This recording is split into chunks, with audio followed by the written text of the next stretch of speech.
E aí, pessoal, tudo bom com vocês? Sejam bem-vindos a mais uma videoaula aqui no canal. Sou o professor Tiago e nessa videoaula vamos fazer a resolução do PET avaliativo de Física do terceiro ano do ensino médio. Então vamos lá, questão 1. Em relação aos principais conceitos da eletrostática, é correto afirmar que letra A. Um pêndulo eletrostático neutro é atraído tanto por um corpo eletrizado negativamente como por um corpo eletrizado positivamente devido à indução. Então, como a gente viu lá na atração, repulsão e também na indução elétrica, o que acontece? Todo corpo neutro ele é atraído tanto por um corpo eletrizado negativamente como por um positivamente. Isso devido à indução, certo? Então, essa alternativa aí, por enquanto, é verdadeira. Vamos analisar as outras. Letra B. No processo de eletrização por atrito de dois corpos condutores, um fio terra pode ser conectado entre esses dois corpos, permitindo a obtenção de cargas mais elevadas. Então, o que acontece se a gente eletrizar um corpo e conectar ele a um fio terra? Então, se você conectar o fio terra a um corpo eletrizado, o que vai acontecer com ele? Ele vai ficar neutro, então a B é falsa. Letra C. Um corpo carregado eletricamente possui diferentes quantidades de cargas positivas e negativas, de modo que aquele que nomeamos como positivamente carregado possui elétrons em excesso. Como a gente sabe, os elétrons possuem carga negativa, então se ele tiver elétron em excesso, ele vai estar eletrizado negativamente e não positivamente. Então a C é falsa. Letra D. Os conceitos de campo elétrico e de potencial elétrico são bastante semelhantes, visto que ambos envolvem o conhecimento da intensidade, da direção e do sentido de aplicação dos vetores campo e de potencial elétrico. Então, como a gente viu também lá no comecinho, o campo elétrico é uma grandeza vetorial, porém o potencial elétrico é uma grandeza escalar. Então a afirmativa D também é falsa. Letra E. Quando dois corpos carregados eletricamente, mesmo que de formatos distintos, se encostam, há uma partilha de cargas elétricas de tal modo que ambos fiquem com cargas de mesmo tipo e intensidade. A gente viu que isso só acontece se os dois corpos foram feitos do mesmo material e tiverem a mesma dimensão. E se for diferente, aí não. Então, realmente, a única alternativa verdadeira aí é a alternativa A. Então, em relação aos principais conceitos da eletrostática, é correto afirmar que um pêndulo eletrostático neutro é atraído tanto por um corpo eletrizado negativamente como por um corpo eletrizado positivamente devido à indução. Certo? Questão 2. A imagem a seguir representa as linhas de campo elétrico existentes entre as cargas elétricas colocadas numa mesma região do espaço. Então, olha aí, temos aí 4 situações. Então, descreva em cada uma das situações os sinais das cargas e qual o tipo de interação que há entre elas. Então, vamos começar pela primeira. Então, olha a figurinha. O que nós temos aí? Vamos analisar. Então, nós temos as linhas de campo saindo da carga, né? No caso das duas cargas. Então, se as linhas de campo estão saindo das cargas, as cargas elétricas são positivas. Então, portanto, as duas cargas são positivas, né? Porque as linhas de campo estão saindo delas. Agora, porém, pelo princípio da atração e repulsão das cargas elétricas, cargas de mesmo sinal se repelem. Então, essa situação descrita na figura não vai existir. Então, olha só, as duas eram para se repelir. Então, como que as linhas de campo ali vão se encontrar? Se as duas linhas de campo estão saindo dessas cargas. Então, essa situação aí não existe. As duas cargas são positivas e elas sofrem repulsão e não atração, como está aí na figura. Vamos analisar a 2 aí. Olha aí a figurinha número 2. O que está acontecendo aí? Então, olha aí, as linhas de campo saindo da carga da esquerda e entrando na carga da direita. Então, se ela está saindo da carga da direita, então a carga da direita é da esquerda, perdão, está saindo da carga da esquerda, então a esquerda é positiva e está entrando na da direita. Então, a direita é negativa. Então, como as cargas possuem sinais opostos, elas são atraídas. Então, nós temos uma atração. Carga positiva na esquerda e negativa na direita. Atração. Na 3, olha aí o que está acontecendo. As linhas de campo saindo das cargas. Então, quer dizer que essas cargas são positivas. Então, essas cargas aí são positivas, porque as linhas de campo estão saindo das cargas. Então, se as cargas têm o mesmo sinal, elas são repelidas. Então, ocorre aí a repulsão. E na última situação, o que está acontecendo aí? A situação oposta da 3. Então, as linhas de campo estão entrando nas cargas. Então, se elas estão entrando, as cargas são negativas.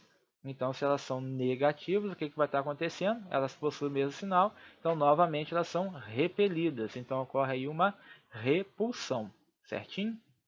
Questão 3. Três resistores de resistência R1 60 ohms, R2 30 ohms e R3 20 ohms estão associados em paralelo, sendo submetidos a uma diferença de potencial de 120 volts. Olha aí.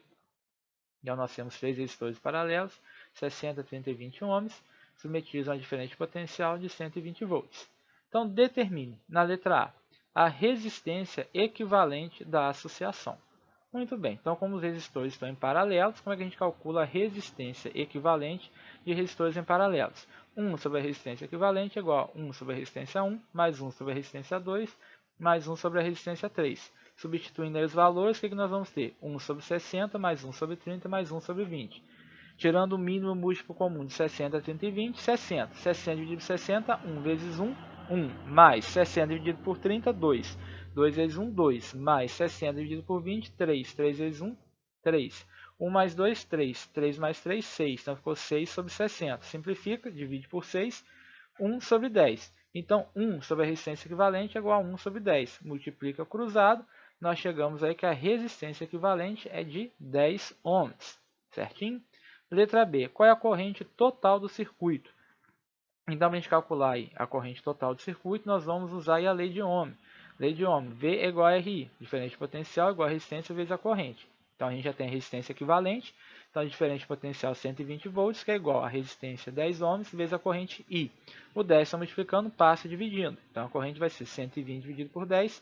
120 dividido por 10, 12. Então, a corrente total do circuito é de 12 amperes. Na letra C está pedindo a corrente e a tensão em cada resistor. Então, olha aí.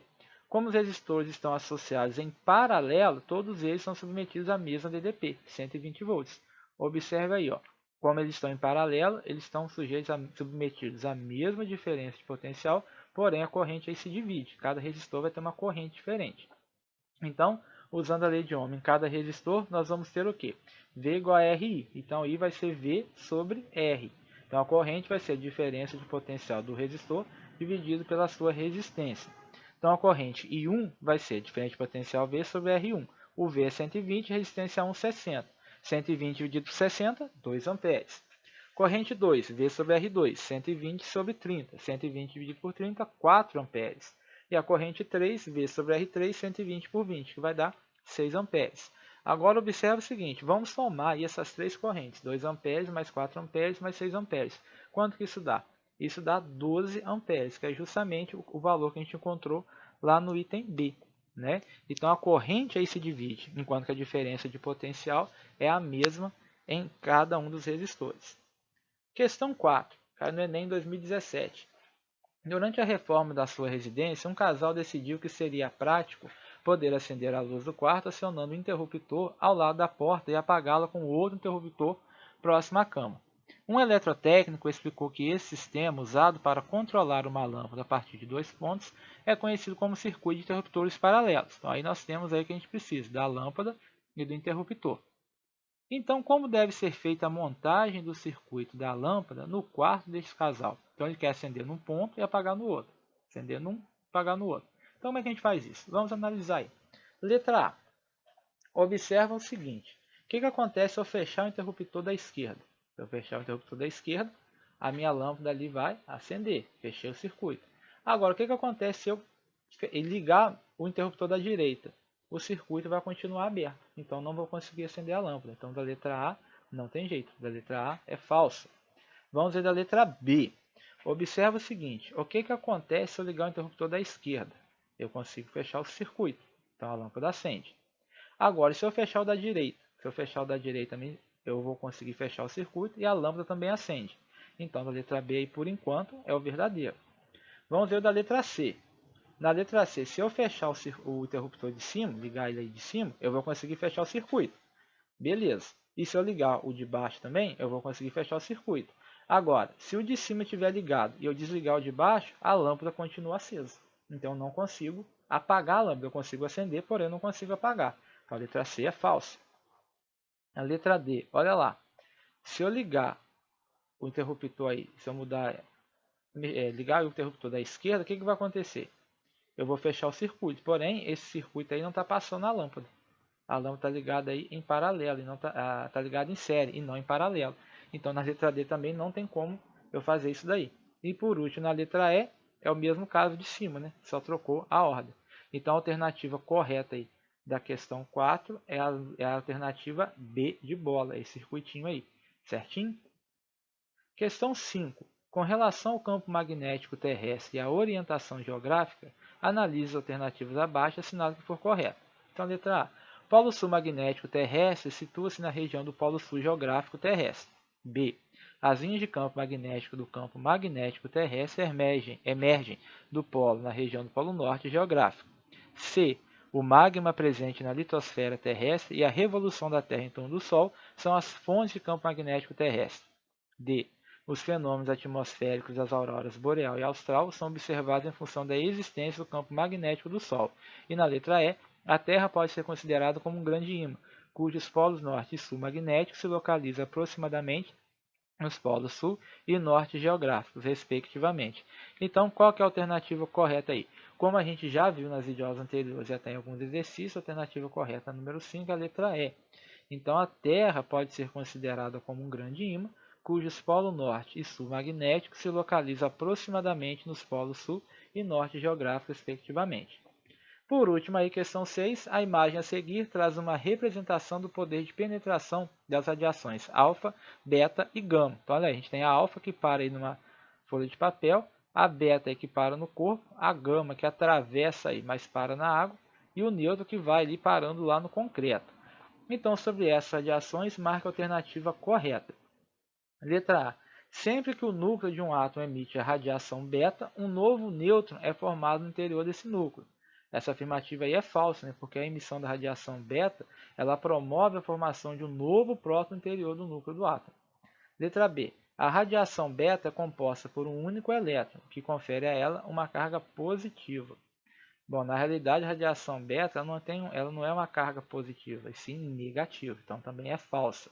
Na letra C, as radiações alfa são formadas por dois prótons e dois elétrons, o que confere a ela menor massa entre os tipos de radiações. Também é falso que as radiações alfa são as de maior massa, porque elas são formadas por dois prótons e dois nêutrons, que é o núcleo do átomo de hélio. Na letra D, as partículas gama são radiações eletromagnéticas que não possuem carga elétrica nem massa. Essa daí, por enquanto, é verdadeira, né? A radiação gama ela é uma radiação eletromagnética que é invisível para o nosso olho, a gente não sente ela.